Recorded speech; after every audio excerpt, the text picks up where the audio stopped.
Welcome to Puedali TV. If you're new to this channel, please subscribe and hit the notification bell. Thank you.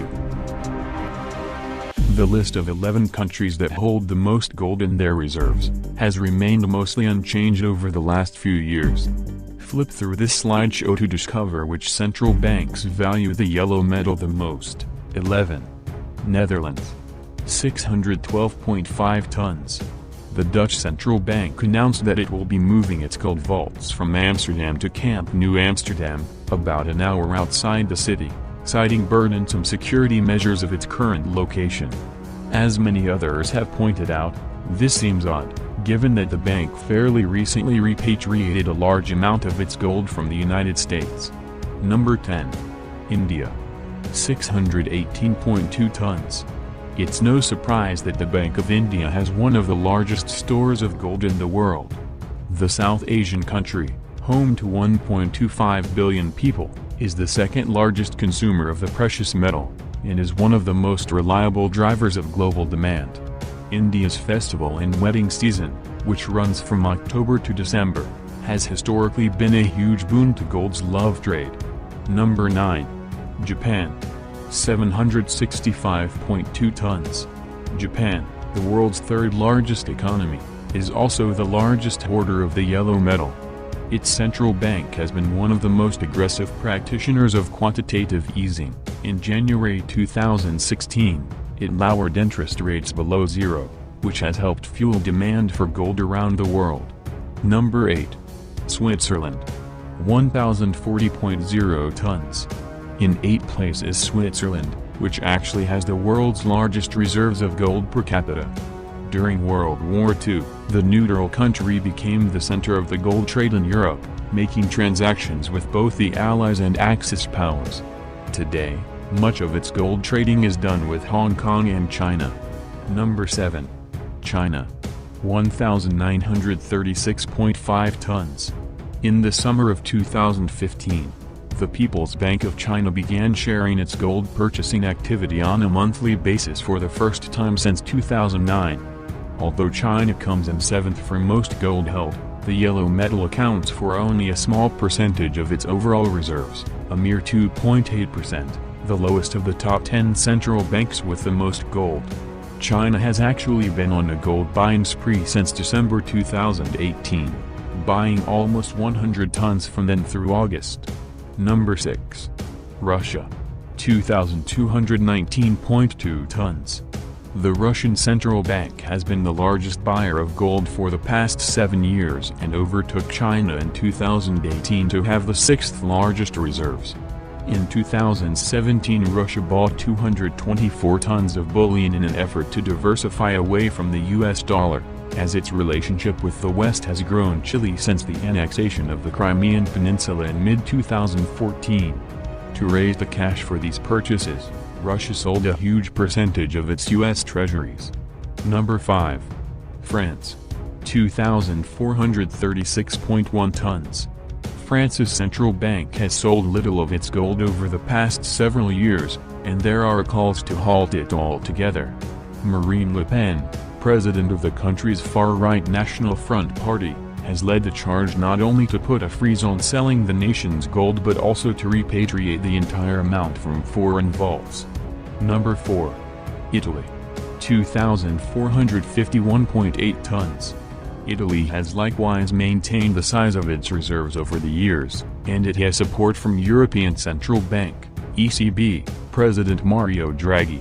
The former Bank of Italy governor, when asked by a reporter in 2013 what role gold plays in a central bank's portfolio, answered that the metal was a reserve of safety, adding, "It gives you a fairly good protection against fluctuations against the dollar." Number 3. Germany. 3,366.8 tons.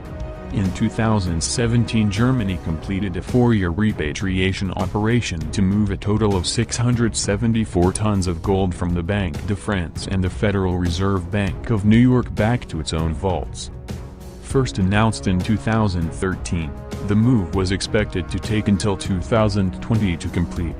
Although gold demand fell in 2017 after hitting an all-time high in 2016, this European country has seen gold investing steadily rise since the global financial crisis. Number 2. United States. 8,133.5 tons. With the second largest official holdings in the world, the U.S. lays claim to nearly as much gold as the next 3 countries combined. It also has the second highest gold allocation as a percentage of its foreign reserves at 76%. From what we know, the majority of U.S. gold is held at Fort Knox in Kentucky, with the remainder held at the Philadelphia Mint, Denver Mint, San Francisco SA office and West Point Bullion Depository. Number 1. Philippines. Over 1 million tons. They are sitting on top of the world's wealth, which was put into a secret account, and it has more gold than anybody knows about. Assets, it's gold. It's more gold than people know about. It's over 1 million metric tons of gold. So 1 million metric tons of gold is not something you can just hide. So where's the gold? 400,000 metric tons are in the Central Bank of the Philippines.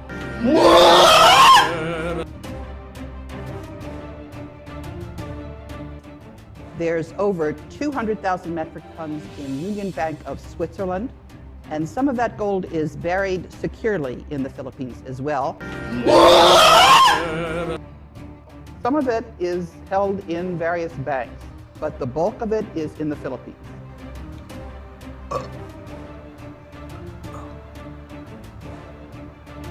So the World Bank holds the note on that gold? No. It is in a special trust account that was set up by Ferdinand Marcos. Oh my God! What? The Philippines is the richest country in the world. Even President Ronald Reagan knows and said this. Did you know about Marcos Gold?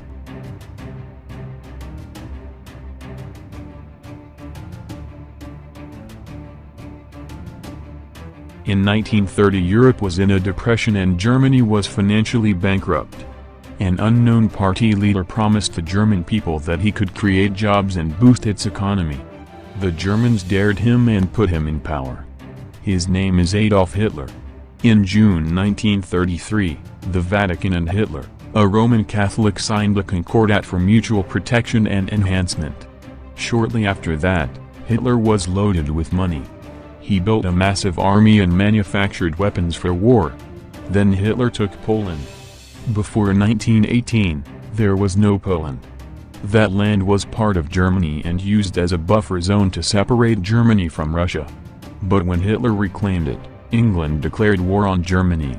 Throughout the Spanish occupation of the Philippines, members of the Tajin, Talano clan have been visiting Europe since some of their relatives were English and Austrian. From 1866 to 1898, Prince Julian MacLeod Talano had also been frequenting the Vatican. In 1934, under Pope Pius XII, the Vatican negotiated with a member of the Filipino royal family, the Christian Talano clan in Philippines. An agreement was reached that 640,000 metric tons of the Talano gold would be lent to the Pope. This was part of that gold accumulated by the Southeast Asian Empire during its glorious reign of 900 years.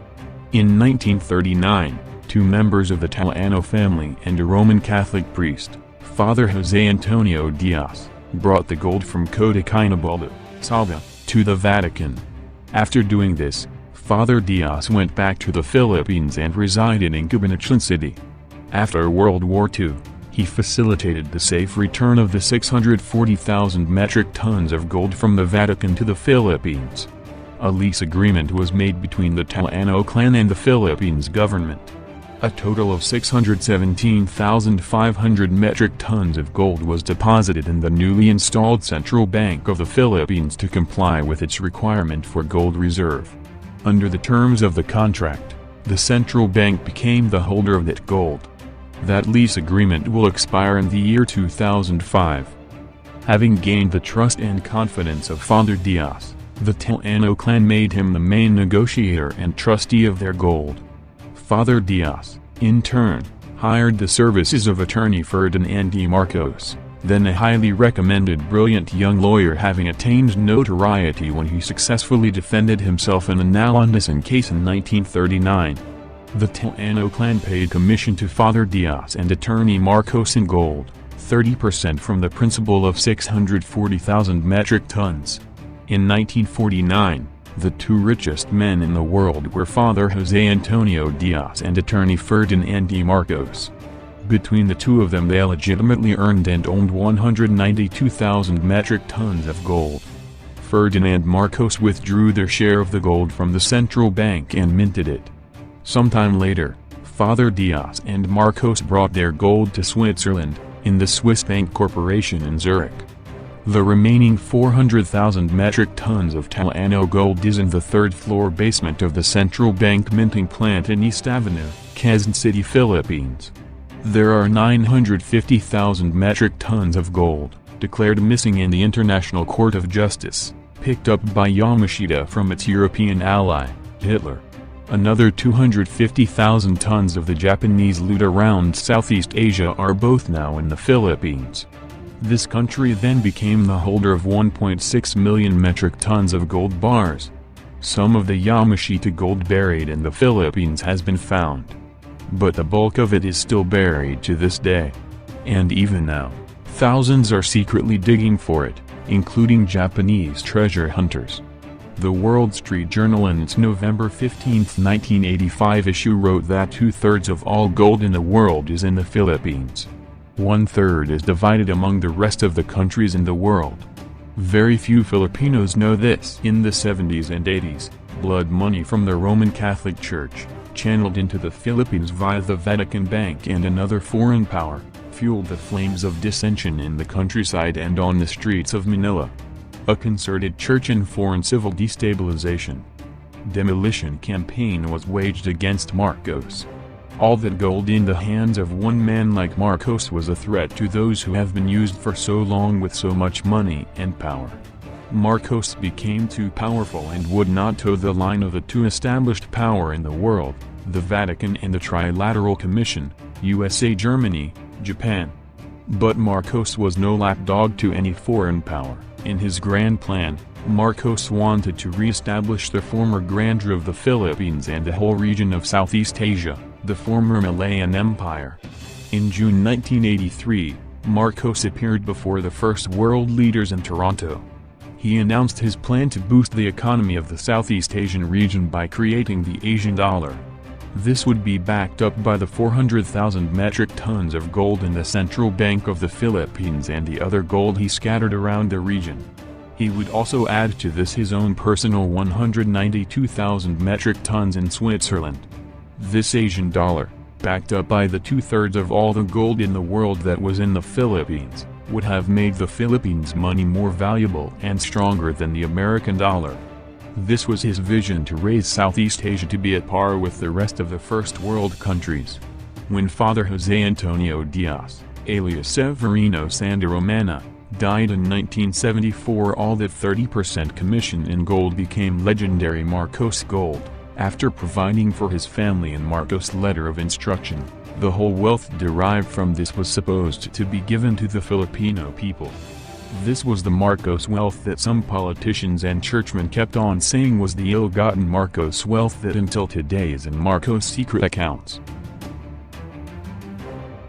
Here, 170 banks that Marcos deposited money on.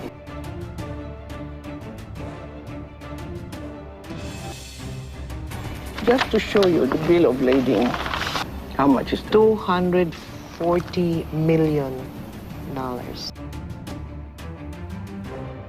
Oh my goodness. Is it million? Billion? billion? Billion?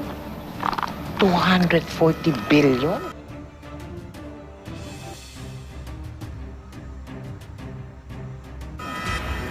Only one ship, yeah. It's for $987 billion. Oh my God! Can we show the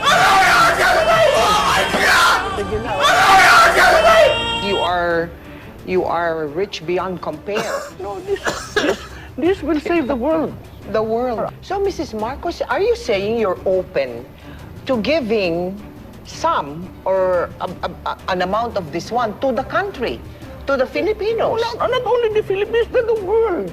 On April 9, 1973, Marcos said, "My earthly goods have been placed in the custody and for the disposition of the Marcos Foundation dedicated to the welfare of the Filipino people."